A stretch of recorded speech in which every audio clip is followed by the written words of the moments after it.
Hello, my name is Lucas. This is a bit of lit, and I'm here to talk about Imago, which is by Octavia Butler. It is the third in the Xenogenesis or Lilith's Brood trilogy. It is fantastic. I very recently talked about Adulthood Rites, which is the second book, and before I took an extended break over summer, I had talked about Dawn, which is the beginning, sets it all up. The second book is a real downer, but it is incredible. It is a series about a post-apocalyptic Earth where humanity's Cold War became extremely hot. And most of the people in the Northern Hemisphere died, as well as people in the Southern Hemisphere, but relatively fewer proportionally. An alien race known as the Oankali came and collected what remained of humanity into their living organism spaceship, and they trained Lilith to help humanity understand that they are now under, shall we say, new management. Now, the second book is about the Oankali and Earthlings on Earth, because humans have been returned to Earth. It's very different, radically different ecologically, totally different animals, far fewer, different plants, this kind of thing, a lot of them sort of coming from the Oankali, the plants at least. But that book is all about the differences in opinion on what's going on Earth, because the Oankali plan to stay there for a while and harvest all the energy they can from Earth, and then they're going to leave it a waste of a rock in the middle of space with nothing there. Sort of like a piece of fruit that you've eaten everything but the core. There's a little bit on the inside worth mining, but not worth living on. That's something that's said in here, but humans have a choice. They can resist, and they can be infertile and live a very, very, very, very long time, never have children, because the Oankali are a race that trades DNA, and they can manipulate DNA, and they were trading for cancer cells from humans so they could use that in case, like a starfish, if they lose a limb, they can regrow it back. Anyway, or humans can live with Oankali and procreate with them and continue the species along this way, creating a construct. And the first construct we're introduced to is Akin in Adulthood Rites. He has a belief that the human race needs their own Akjai.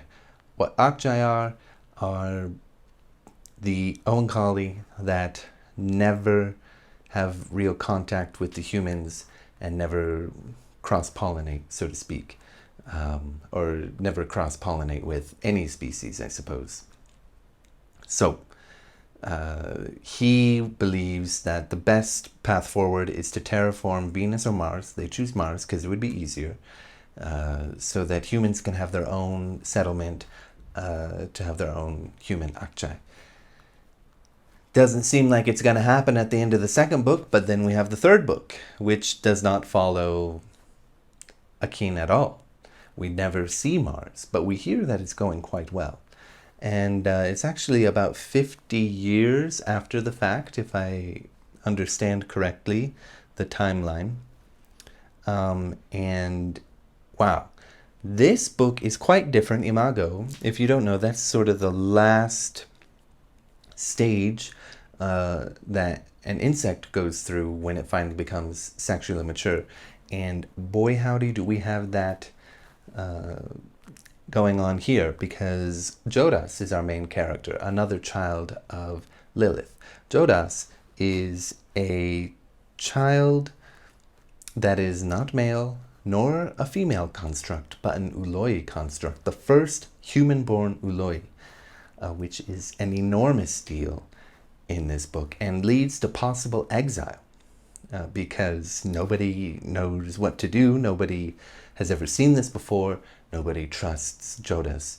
This is a Bildungsroman, coming-of-age story about gender. It's not about the terraforming of Mars, as one might expect, having just finished Adulthood Rites. It is all about being born a gender you never expected to be, when you've seen yourself as one thing your whole life, male in this case, but in fact you are not male, not female, not even anywhere near on that spectrum. You are a totally different thing, and coming to terms with that. And it is a mind-bending, very beautiful story, where Jodahs comes to understand itself, because oolois use it as their pronoun. Jodahs comes to better understand itself and its paired sibling, which is an Oankali born ooloi. They have to find partners, and throughout this novel, through the journey of understanding what being an ooloi means, what being a human-born ooloi means, the first of its kind, Jodahs finds a way, or has to find a way, to make sure that humans that they found, that are the only fertile ones on the planet, somehow they got out and escaped from the curse of infertility that we see the rest of the resistors suffering through. Jodahs comes in contact after having a sort of not quite adolescent existential crisis, because they don't have an adolescence for Oankali, but something like an adolescent existential crisis of who am I, what's happening to me, what's going on, what will I do, where's my life going, this kind of thing. Very beautiful.